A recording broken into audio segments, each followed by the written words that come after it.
كده وصلنا البلو هول. هي البقعة اللي هناك دي أخطر مكان غطس في العالم، واللي بيتقال عليه مقبرة الغواصين، وده لأن فيه أكتر من 200 غواص اتوفوا في البلو هول، واللي بيوصل عمقه ل 110 متر. تعالوا نقضي يوم كامل مع بعض ونزور 3 أماكن في دهب: البلو هول وأبو جالوم. والغواصين غرقوا هنا، أنا مش هنزل. لا يا عم مش حكاية جبان يا عم، واحد مش مستغني عن عمره.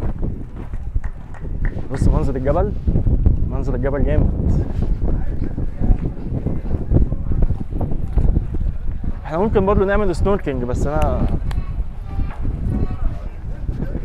قلب جامد والله. بس هي المشكله في اليوفط اللي معموله دي، حاطين اسامي الناس اللي غرقت، فمخوفه الواحد. حتى بص حاطين هنا عربيه اسعاف اهي، وتقول لي انزل.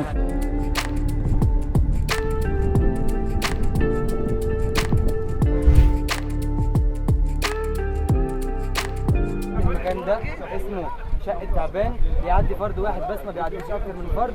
فاحنا بالنسبه للناس اللي ما بتعرفش تعوم انا هنزل الاول، والناس اللي ما بتعرفش تعوم تمسك معايا على البنج، وبعد كده تبتدي الناس اللي بتعرف تعوم تنزل ورايا واحد ولا التاني. طبعا يا جماعه في شعب على ايدينا اليمين، في شعب على ايدينا الشمال، فاحنا بنكون حذرين، مفيش حد يلمس اي حاجه تحت الميه، اي حاجه. نفضل ماشيين مع بعض طوالي كده لحد ما نوصل لحد البلو هول. المفروض ان احنا بقى بننزل من المكان ده، نفضل بقى نعمل سنوركينج في المكان ده. احنا بعد ما بنخلص البلو هول بنركب بقى المركب دي وبنطلع على مكان اسمه ابو جالوم.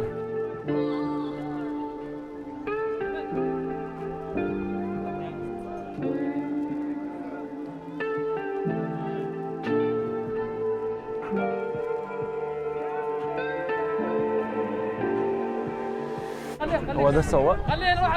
هو ده السواق؟ هو ده التوك توك؟ هو ده التوك توك؟ انا والله بص انا خايف، بس ربنا يستر بقى ويعدي على خير. انا بس مش عايز يعملوا لي رخامه زي الرخامه اللي هنا دي. خايف والله. احنا الدور الجاي، التحميله الجاي تحسها هجره غير شرعيه. والله بالظبط. كم هو؟ اول واحد هيهرب. اوعى تقلبنا. ده الدركسيون. هي خدنا تمام.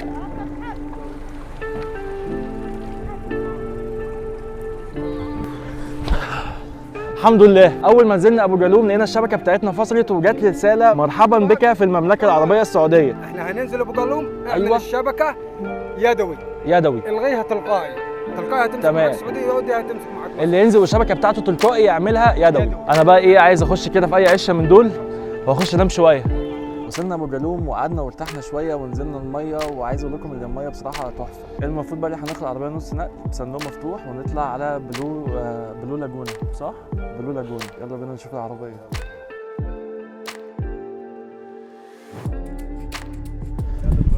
يلا بينا.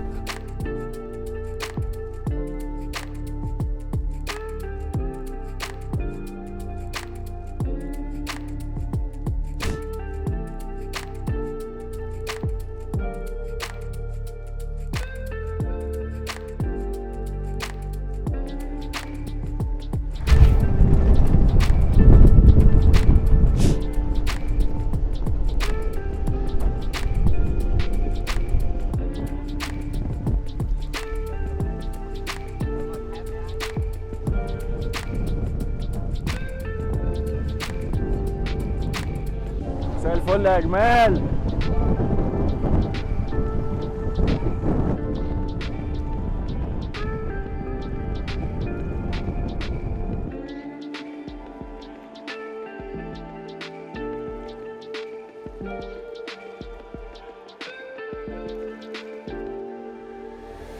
وصلنا بلو لاجون، وميه البحر بصراحه تحفه، لونها فيروزي، وتحمس الواحد اللي هو هينط دلوقتي.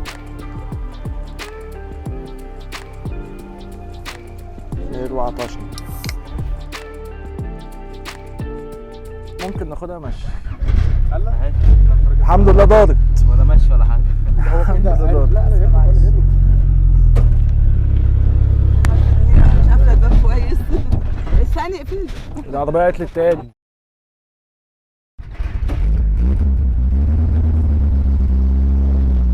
رجعنا تاني لابو جالوم، وهنركب المركبه اللي احنا كنا راكبينها دلوقتي. هناكل وجبه كده تبع الرحله، هنشوفها مع بعض. يلا بينا.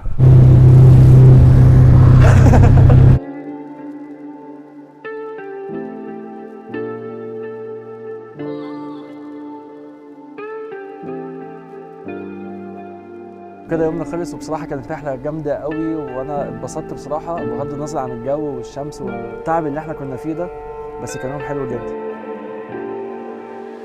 الطبق اللي نزل لي فراخ ورز وبطاطس وسلطه وشويه طحينه وعيش وكاتشب. نقول بقى بسم الله وناكل بقى عشان احنا جعانين من الساعه 8 الصبح لغايه الساعه كام؟ الساعه دلوقتي 5:30. بسم الله.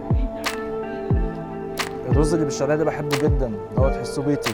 اكل جنوب سيناء جامد. ندوق كده الفراخ. الفراخ تتبيلتها حلوه بس مش احسن حاجه. نقفل بقى واكل براحتي بقى. اشوفكم على خير وفي بلد جديده. سلام.